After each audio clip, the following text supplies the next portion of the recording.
I want to talk a bit about the Royal Rumble later, but I'll go ahead and ask you now. We've got Sean Waltman saying, book me. I want to do the Rumble. Like Yeah, if they took a look at what you did this weekend or over the next month and they said, "Hey, come do the Rumble," would you do that? yeah. I mean, I have nothing against it. Dude, that's they. I grew up a WWF fan. I'm Sure. still a fan. You know, I want the best for everybody. Um, but I was there for 5 years and available for five Rumbles, and nobody said Yeah. anything. You know, they tend to use the same people over and over and over, but I don't know. Like it was a weird thing. You know. So I am working on a Royal Rumble feature, and you had some pretty memorable moments that I want to get your memories on. The one that so many of us remember is the MSG moment, and that's just got to be Right. like the coolest thing. You're in there with your Right. tag team partners, your friends, you're dancing. Then of course Rikishi eliminates you. But Right. do you remember the process of being told how that was going to come together and all that? Because occasionally we see those entertaining moments. Ernest Miller in '04, but this is the one that stands out. Yeah. It was. I mean, I think that was definitely a career highlight. You know, if you look back, it's the Royal Rumble. You know, it's Madison Square Garden. It's sold out. It's in the peak of the Attitude Era. And we just stopped the Rumble to do the dance and blow the roof off the place. It's one of those things. You go, okay, nobody can ever take this away from us. Like we had this magical moment out there that was awesome. And I can remember I didn't know about it till the day of the Rumble, and I walked in and I saw the lineup on the wall, and I can remember Pat Patterson explaining it to us. Right, he was there like right at that moment. He kind of gave us a rough idea about what was going to happen. But you know, it's one of those things when it happens. Even when he's telling you, you don't realize.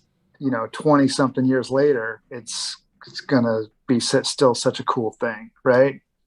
I love it. And then there was another moment, and one of the first wrestling seminars I ever went to, one of the pieces of advice was you don't have to bump to put somebody over. No, And then there was the Undertaker Maven situation, and your yeah, facial reactions put over everybody in the ring to me. I watched that right, again recently, and I was like, that just made Undertaker look even more menacing. It right, made you look smarter because you're like, what should I be doing here? And it yeah, made yeah, what happened to Maven accelerate even more because this right, veteran that we have seen in the ring with all kinds of people is like, that's pretty messed up. yep. What was that like for you? Please explain anything that went into preparing for that or anything behind the scenes of like instructions or So there anything were like that. two. So I don't know. There were two Royal Rumble with moments with Taker because Yep. I came out with Maven, but Yes. then there was The when my Kane music one. hit, Kane and Undertaker were the only two guys standing in the Yes. ring staring down the aisle at me. Um, Oh, so so yeah, maybe that was the one where Kane was in there and you were yeah, like, should I be yeah, because I doing usually come this? out dancing and I jumping may have around, and mixed I just those kind of up. Yeah. walked out. Yeah, yeah. The thing about I always had a regret with I mean, it played out perfectly, but I felt like it could have been even better with Kane and Undertaker. When I finally got in there, I pulled out two pairs of yellow glasses, like I wanted Yeah. them to dance, and they just goozled me and choke slammed me. But who knows? It turned out awesome, anyways. But yeah, it's crazy to think back. Like I really probably was in the Royal Rumble. All of the Rumbles I was in, a combined of like a minute, but they were pretty cool moments, right? And then there was the one where you got attacked by Muhammad Hassan before Yeah, you that's could right. even get Yeah. into the Royal Rumble. Yeah, So I I think think I wasn't may that have what I mixed. think Go ahead. Sorry. I think wasn't that the same one with when Maven eliminated Taker or not? No, No, I no. guess it wasn't. It was a different one. Hassan was '05. Maven and Taker, I believe, was '01. '01 or Yeah, that '02. sounds right. That Yeah. sounds right. Yeah.